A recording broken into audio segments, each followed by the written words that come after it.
Thank you very much to our great Vice President. That was a good decision I made.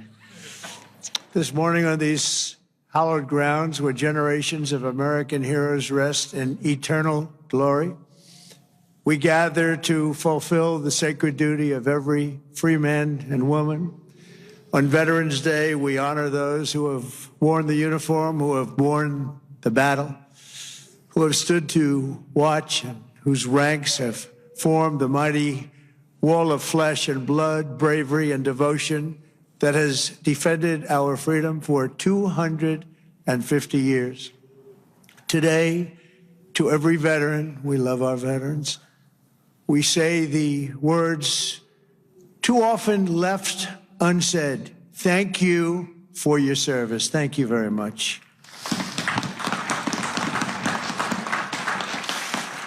And we want to also say thank you for carrying America's fate on your strong, very broad and proud shoulders. Each of you has earned the respect and the gratitude of our entire nation.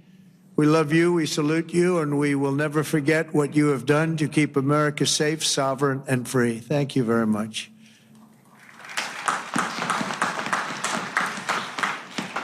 And we're also honored to be joined by a great man. He will go down as a great man someday. Speaker Mike Johnson. Speaker. Wherever you may be, Speaker. We love you, Speaker. There he is, right there. Good. Got a good location. He always gets a good location. And congratulations to you and to John and to everybody on a very big victory. We're opening up our country. Should have never been closed. Should have never been closed. I want to thank Secretary Doug Collins, who's outstanding, just done a fantastic job for the veterans. We have a 92% approval rating. We took that up from 38% from a certain previous administration that we won't mention.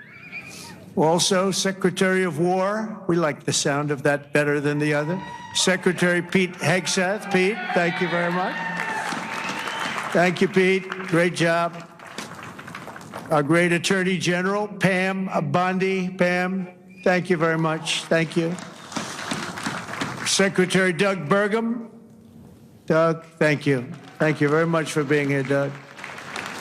The #1 energy person anywhere in the world, acknowledged. I was amazed that he took the job, and he did it without hesitation. What he gave up, what Doug gave up, what all of them gave up, nobody would ever know, but Secretary Chris Wright, #1 anywhere in the world, acknowledged. And drill, baby, drill, Chris, right? Drill, baby, drill. The energy prices are way down, and they're going further.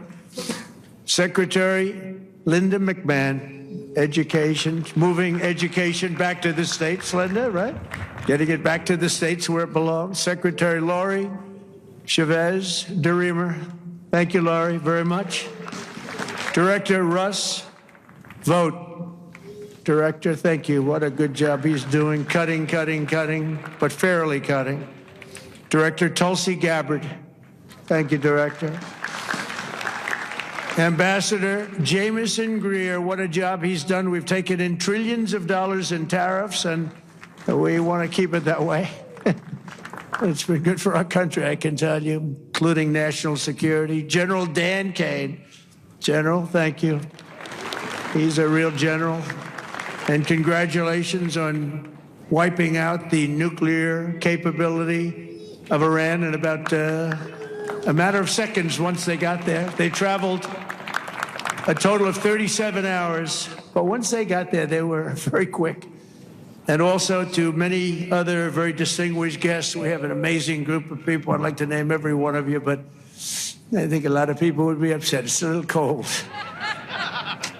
The pages of American history are filled with the tales of titans, icons, innovators, and trailblazers who built this country into the greatest, most ambitious, and most prosperous nation the world has ever seen. And we brought it to new levels. I'll tell you, we were going in a direction for a period of time, but we've never been hotter than we are right now. This is the hottest country anywhere in the world. Yet every captain of industry, every pioneer of science, and every star whose brilliance has lit up the lights of Broadway all share one thing in common. They only had the chance to soar because the veterans had the courage to serve. They took care of those people. They took care of all the stars. The stars that you read about wouldn't be here without our veterans. Everything we have, everything our country has achieved has been purchased by the muscle, spine, and steel of the United States military. We owe it all to the fierce and noble men and women of the Army, the Navy, the Air Force, Space Force, Coast Guard, and the United States Marines. Here's a guy.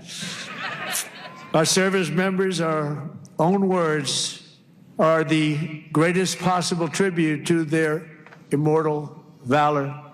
Shortly before the Battle of Bull Run, Major Sullivan Ballou of Rhode Island became a big name, didn't he? Wrote to his dear wife, Sarah. He said, "I know how great a debt we owe to those who went before us," he said. "And I'm willing, perfectly willing, darling, to lay down all my joys of this life to help maintain this government and to pay that debt." Just 1 week later, Major Ballou did just that. He gave his life to save our country. On the night before he jumped into the dark skies over Normandy on D-Day, Colonel Bull Wolverton knelt with his men in prayer. "Dear God," he said, "we ask only this, that if we die, we must die, and we as men would die without complaining, without pleading, and safe in the feeling that we have done our best for what we believed was right. We must do what is right." Colonel Wolverton, too, died for us so bravely in battle. Today, we remember with overwhelming gratitude the more than 1 million American service members who have made the supreme sacrifice and laid down their lives for the good old USA.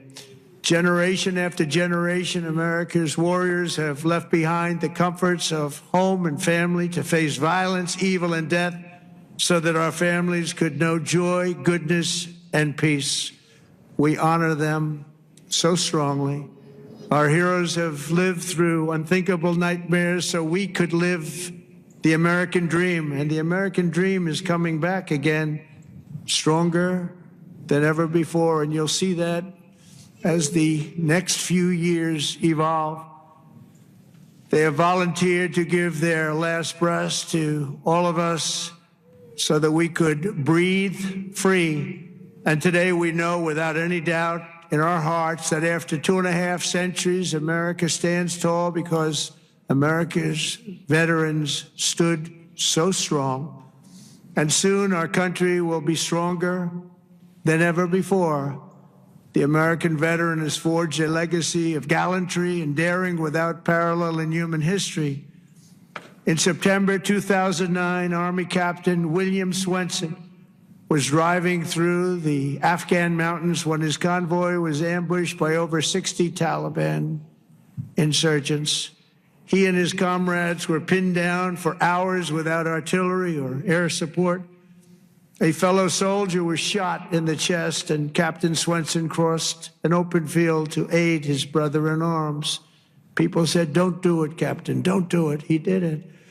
When the terrorists closed in around them and demanded their surrender, Captain Swenson threw a grenade at the enemy and rallied his men to break their advance.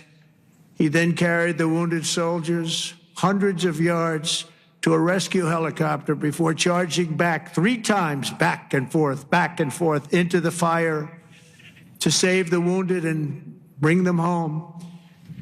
Even after 7 hours of fighting, he refused to leave any man behind. Retired Lieutenant Colonel William Swenson is here with us in Arlington, and for his actions that day, he proudly wears the Congressional Medal of Honor. Colonel Swenson, thank you very much. Thank you very much, please. Thank you. Thank you very much.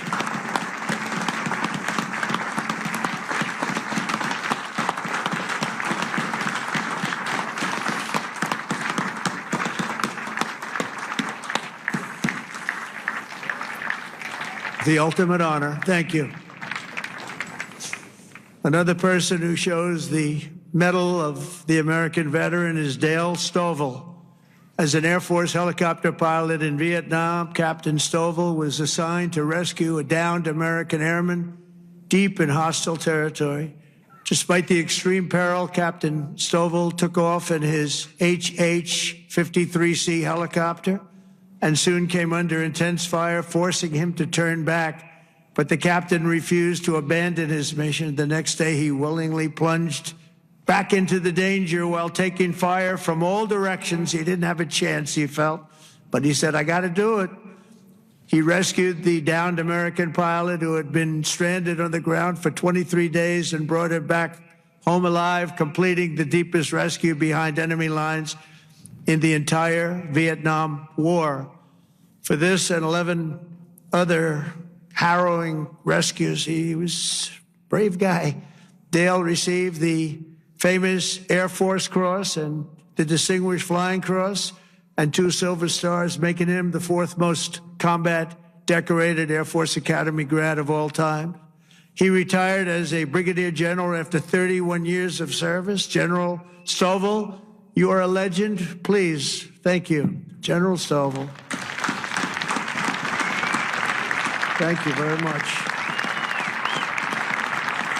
Thank you.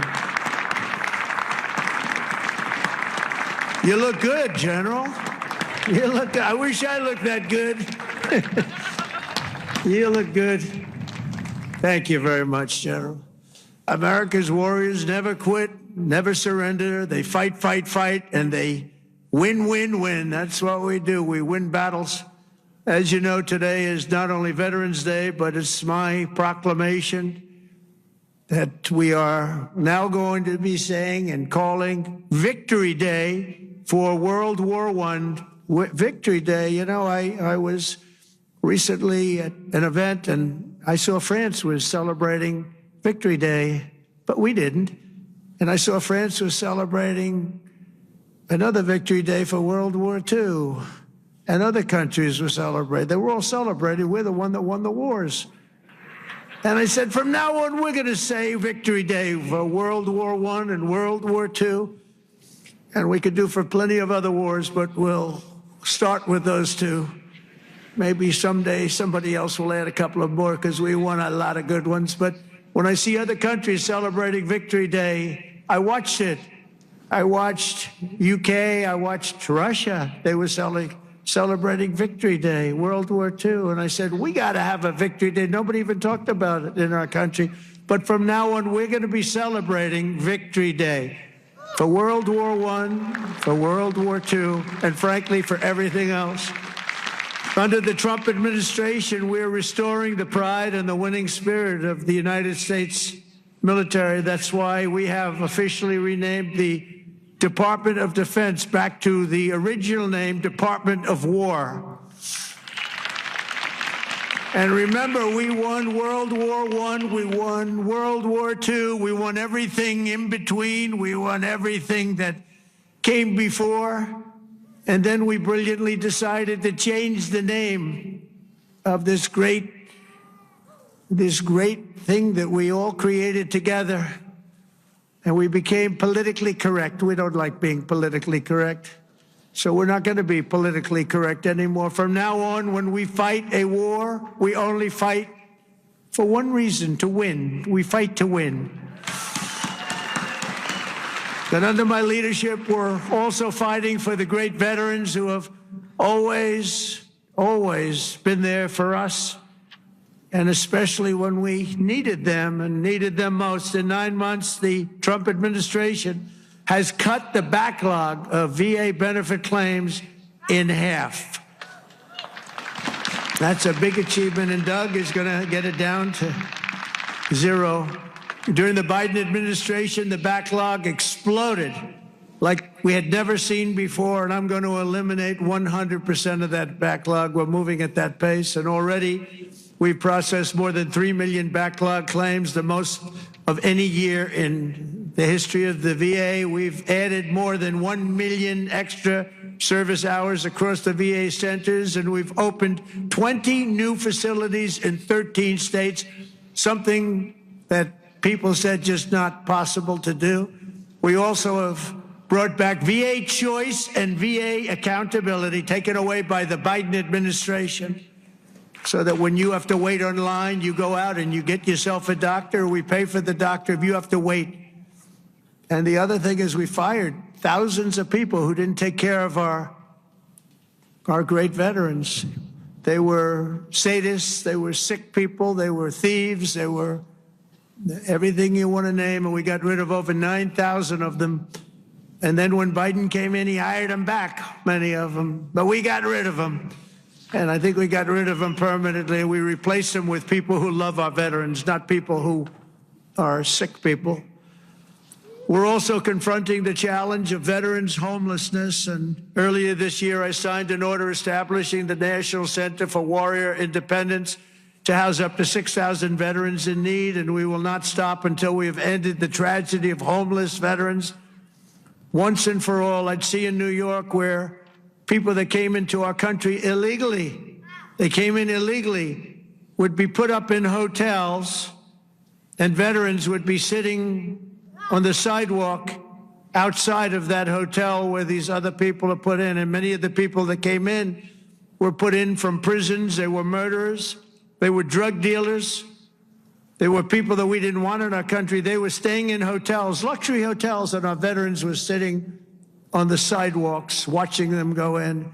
I said, that's never going to happen under this administration. I also signed the VA Home Loan Program Reform Act, because no veteran should be kicked out of their home for what they call a late payment. It's not happening. And I'm pleased to report that since January, the veterans' unemployment rate has fallen by more than 26%. That's amazing. Work hard on that. And I also want to give a very special thanks to all of the veteran service organizations that work so hard. They're all represented here today, but they work so hard on behalf of our great veterans. And one of the heroes who reminds us of why we fight for those who served in uniform is Army Major and West Point grad Jonathan Turnbull. In 2019, Jonathan was conducting an operation in Syria when a suicide bomber approached and detonated his vest, leaving Jonathan gravely wounded, so badly wounded they thought he had no chance. The injuries were so severe the doctors gave him, everybody, they just looked, they all cried. They knew him, they loved him, and they were just crying. They said, no chance. He was resuscitated 3 separate times, and he underwent 22 surgeries, but he refused to give up. He wanted to live. He loved this country. He loved his family. He wanted to live. He was going through hell. I visited Jonathan at Walter Reed in 2020, remember it so well, and today I'm delighted to say that Jonathan is not only alive, he is here with us, back on his feet, and living a great life alongside his beautiful wife, Samantha, and their 3 incredible children. Jonathan, Samantha, please, God bless you. God bless you. Thank you. Where are you? There he is. There he is. Beautiful. Thank you very much. Thank you. You're a tough guy. You're a tough one. Nobody could have gone through what you went through. He's doing good, isn't he, huh, Samantha? Thank you very much, both. And in conclusion, from the very beginning of our country, our great American flag has always been shielded and protected by a special cast of citizens who has stepped forward to safeguard liberty's cause. When danger came, when duty called, when Almighty God asked, who had the will and the strength to defend the land of the free, each and every American veteran stood up and said, here I am, send me, here I am. They've come from every corner of this nation, from the cornfields of Iowa to the hills and valleys of California, from the steel towns of Pennsylvania to the vast plains of Texas, from the banks of the mighty Mississippi to the 5 boroughs of New York City. With selfless commitment and unyielding conviction, they made themselves America's ramparts and became the shield between our homeland and those who would do us harm. With everything they had, they did one thing above all else. They put America first. On the decks of destroyers, beneath the thunder of cannon fire, in the cockpits of our beautiful B-2 bombers. Aren't they beautiful now? We respect them so much. What a job they did. That in an instant completely obliterated Iran's nuclear capability, of which we have just ordered, I have to say, many more of the updated versions of that incredible piece of art. They defended the American Republic, dispensed American justice, crushed the enemies of freedom, and vanquished the forces of wickedness and evil. And that's what we've been doing. Because of what every veteran has done today, the flame of liberty shines bright. The people of our nation sleep safe. The American dream surges forward, and our magnificent destiny stands more splendid and glorious than ever before. So I want to say thank you once again to every American veteran. You are very, very special people and always in our heart. And thank you very much, and God bless you, and God bless the United States of America. Thank you very much. Thank you, everybody. Thank you very much.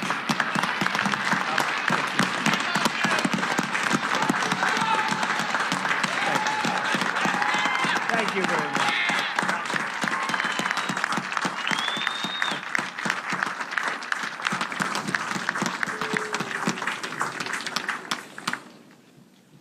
Distinguished guests, please stand and join the United States Army Band and Chorus in singing God Bless America, and remain standing as we retire the colors. Please place your right hand over your heart or render a hand salute.